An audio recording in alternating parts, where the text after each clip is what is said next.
Fala galerinha, beleza? Aqui é o tio do One Piece para mais uma discussão de capítulo com vocês.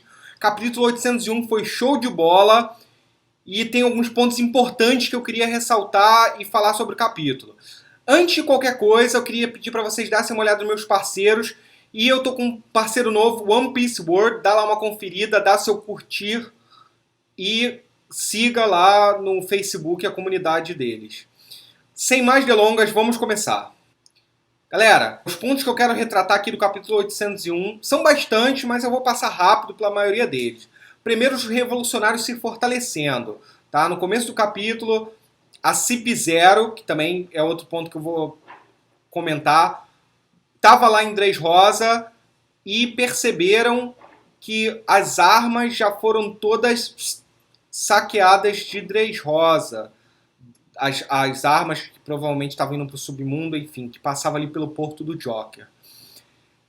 E isso é bem legal, que mostra como que os revolucionários se viram. São meio que ladrão que rouba ladrão. Isso foi bem interessante para a gente ter uma ideia de como que os revolucionários agem. E, além disso, a gente viu que o Rob Lucy, provavelmente é o Rob Lucy pela aparência, e os Pandan estavam lá, eles fazem parte agora da CIP0, como o Rob Lucy, provavelmente como superior dos Pandan. Isso foi interessante, mas eu realmente não esperava isso. Eu esperava que o Rob Lucy ia meio que ir contra a Marinha. E contra a Marinha não, contra o governo mundial, mas parece que não. Outro ponto importante é que ele fala entre a harmonia entre os Tontatas e os humanos, né? Que fala de uma harmonia de raças. Lembrando que tem várias raças que são escravizadas no One Piece. Na verdade, todas as raças, inclusive os humanos, são escravizados por teriambitos. Mas dá pra ver claramente que outras raças não são aceitas no meio ali dos teriambitos. Então isso mostra, assim, o começo de uma ligação entre as raças e o Luffy já passa em todas as ilhas, dependendo da raça, ele trata todo mundo super bem. E agora está mostrando um país que quebrou essa fronteira de raças, tontatas e humanos vivendo em harmonia. Isso eu achei muito interessante, eu acho que vale a pena comentar aqui. Outra coisa é a fala do Dom Flamingo. Vai ter um Game of Thrones aí, uma guerra pelo trono. E o interessante é que, assim, todos esses piratas buscam poder, menos o Luffy. Claro, a gente também não sabe Shanks, enfim, mas a maioria dos piratas buscam poder. O Luffy não. Então, isso que é interessante da história. Essa guerra pelo trono e, no final das contas, né, o nosso protagonista meio que destronando todo mundo, mas não aceitando uma posição de poder. Uma posição, tipo... Ele só quer ser rei dos piratas porque ele quer ser livre. Ele não quer ser rei dos piratas para governar. Na verdade, ele não interpreta muito bem o que significa ser um rei. Se ele entendesse o que é ser um rei e absolutismo, comandar as pessoas, ele não iria querer ser um rei. Ele só quer ser um rei por causa da liberdade. Então ele vai destronar essa galera toda e eu acho isso super interessante. Outra coisa que vale a pena comentar é sobre o Jack. Galera, a gente não sabe muito bem quem é o Jack ainda, mas a gente sabe que é provavelmente alguém ligado com o Kaido, o chifre, enfim. Se parece muito com a galera do Kaido, com o grupo do Kaido. E a gente também não sabe a força dele. Pode ser que ele seja o imediato do Kaido. Imagina a força dessa pessoa. Ele está prestes a enfrentar um almirante, Atsuki, o Sengoku e aquelas 4 frotas absurdas que, como o companheiro do Jack falou, era forte o suficiente para destruir uma ilha. Então, vamos ver o que vai acontecer, como que ele vai agir. Parece ser uma pessoa bem forte, eu achei que vale a pena também comentar como algo importante que aconteceu nesse capítulo. Uma outra coisa importante também é saber o destino do Bellamy. O Bellamy falou que não quer fazer parte dessa união toda que estava vendo, mas que ele ia ficar com um papelzinho do Luffy. Eu acredito que ele não é um aliado agora, mas ele vai se tornar um aliado. Não um aliado ligado à frota, mas um aliado externo, que nem o Barba Branca tinha vários. Tá? E agora, o ponto-chave que eu quero comentar. As recompensas. Cara, galera, eu tô com um papelzinho aqui porque eu preciso... né, é impossível gravar todas. Luffy, de 400 milhões, foi para 500 milhões. Um aumento de 100k. Zoro, de 120 milhões para 320 milhões. Um aumento de 200k. Sanji, de 77 milhões para 177 milhões. Um aumento de 100k. Usopp, um aumento de 30 milhões para 200 milhões. Um aumento de 170 milhões. Nami, 16 para 66, diferença de 50. Robin, de 80 para 130, diferença de 50. Frank, de 44 para 94, uma diferença de 50. E Brook, de 33 para 83, uma diferença de 50. E o Chopper, de 50 Beros foi para 100, é uma putaria com o Chopper, mas eles acham que o Chopper é um pet, por isso que eles não dão muito valor. Tá? Outras pessoas que aumentaram a recompensa. Todo mundo que estava envolvido em Dressrosa, todos os piratas e mercenários, tiveram um acréscimo de 50k. Né? Então, se tinha alguém que era 100, foi para 150. Tá? E o Law teve um aumento de 440 para 500, teve um aumento de 60. Galera, o que tem por trás desses números? Primeiro, todo mundo que estava envolvido em Dressrosa teve um aumento de 50. Então, quem teve um aumento acima de 50 que merece a nossa atenção? Porque todos os Mugiwaras, independente de estar em Dressrosa ou não, tiveram um acréscimo de 50. Mas é mais importante quem teve um aumento de mais de 50. Porque 50 foi o padrão. Então, não quer dizer muita coisa. Qualquer pessoa que tenha subido 50 não quis dizer muita coisa. Agora, quem subiu mais, quem foi? Primeiro, o Law, que aumentou, ao invés de 50, a 60. Então, além de estar envolvido no que aconteceu em Dressrosa, o Law ganhou 10k a mais, porque a Marinha viu alguma periculosidade a mais nele. De repente, por ele ser um ótimo estrategista, enfim, é algo que merece a nossa atenção. Tá? Mas foi pouco, foi 10k a mais. Outra pessoa que teve um aumento de 100k foi o Luffy. De 400, ele já tinha uma recompensa bem alta, aumentou para 100. Então, além dos 50 a mais que todo mundo teve, ele teve mais 50.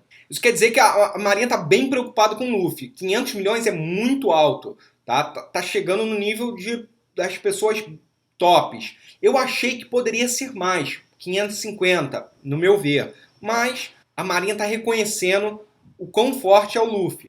O Zop teve um aumento de 170k. Por que esse aumento tão grande no Zop? Primeiro, ele tinha uma recompensa muito baixa. Eu acho que o Oda quis mostrar algumas coisas. Primeiro, que a partir de agora o Zop teve um upgrade muito grande. Ele mesmo evoluiu bastante. Primeiro que ele despertou ali um haki de observação.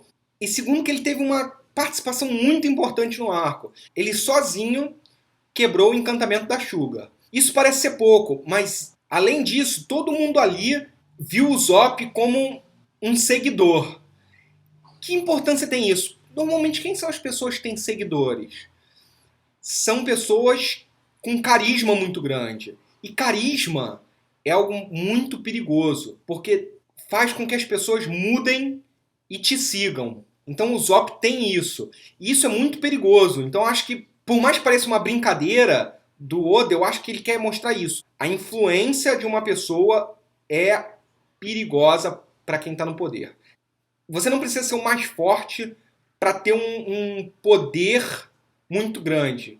Você tem que ter outras qualidades. E a influência, essa liderança é importante. Eu acho que o Zop tem muito bem isso. Foi por isso que o Oda botou ele num pedestal, God Usopp lá, muito foda. Agora Zoro. O Zoro foi o que teve a maior aumento de recompensa. Eu acho que a Marinha ficou chocado com o poder do Zoro. O Zoro eu acho que é basicamente por poder, porque ele não é uma pessoa influente, ele não é uma pessoa... Ele é poderoso, ele é forte. Eu acho que 320 milhões é só pela qualidade da luta dele. Então, assim, isso é assustador, né? Assustador. Como uma pessoa que não é uma pessoa que lê poliglifo, não é uma pessoa que tem um papel que parece fundamental pro bando, tem uma recompensa tão absurda. Então, assim, Diferente do Luffy, que é o capitão e tem uma influência sobre as pessoas, o Zoro não. O Zoro é só combate. Então, apesar de ele dar uma certa maturidade ali pro bando, o governo não sabe disso. Só quem entende um pouco dos Mugiwaras que vê isso. Então, assim, eu acho impressionante esse aumento de wanted dele, 200 milhões, mostrou que, cara, o Zoro tá muito forte. E ainda tem um porém, o Zoro treinou com o cara, né? Então, assim, convenhamos, eu acho que ele teve potencial de ter evoluído mais. E finalmente o Sanji. O Sanji tem várias coisas para comentar. Primeiro, ele foi o único que subiu mais de 50k que não estava no incidente de Dressrosa. Por que ele subiu tanto? Eu acho que está ligado com o que estava escrito no cartaz dele, que ele é procurado vivo só. Isso reforça uma teoria que o Sanji pode estar ligado com alguém real, da realeza. Pode estar ligado com algum teriumbito, com um rei. Você lembra que muitas vezes é citado como Prince. Prince Sanji, ele brinca com isso. Enfim, algumas vezes apareceu algumas referências sobre isso. E eu acho que pode ser que ele seja um príncipe. Tem muita coisa convergindo para esse príncipe, para ele ser alguém real, algum príncipe. E isso é interessante, porque ele está apaixonado. A única pessoa que deu uma certa bola para o Sanji e que ele se apaixonou de uma forma diferente foi a Viola. E a Viola é uma princesa. Então, assim, seria interessante. Eu acho que tem uma probabilidade muito grande do Sanji ser um príncipe. Não sei se teria um Bito ou não, mas ter uma família de nobres. Se ele for alguém real, explica essas duas coisas. Tanto ter aumentado 100k sem ele ter participado muito ativo de Dressrosa, ele só o comecinho que ele estava lá. E também explica aquela frase só alive, só vivo, que eles querem encontrar o Sanji. Morto não interessa. Então, provavelmente morto não tem nem recompensa para o Sanji. Então, galera, eu queria deixar atento para vocês a esses valores. Esses valores significam muitas coisas, tá? Todo mundo que aumentou 50 é só porque faz parte dos Mugiwaras, que foi quase todo mundo. As pessoas que aumentaram mais de 50 é porque o Oda quer nos falar alguma coisa. Ou aumento muito grande de poder. No caso do Sanji, é a primeira vez que aparece o rosto dele, então quer dizer alguma coisa. Alguém reconheceu o Sanji. E eu acho que é isso. Eu acho que tem muito mistério em cima desses cartazes. Eu acho que vale a pena a gente tentar observar eles com outros olhos. Esses números querem dizer alguma coisa, principalmente Zoro, Sanji, Usopp e Luffy. Esses quatro, né, e o LoL um pouquinho, merecem atenção. O Oda tá querendo falar alguma coisa. E é isso, galera. Gostei bastante do capítulo. Se você gostou do meu review, dê aquele like. Se você não gostou, também dê aquele like para me ajudar. E até a próxima.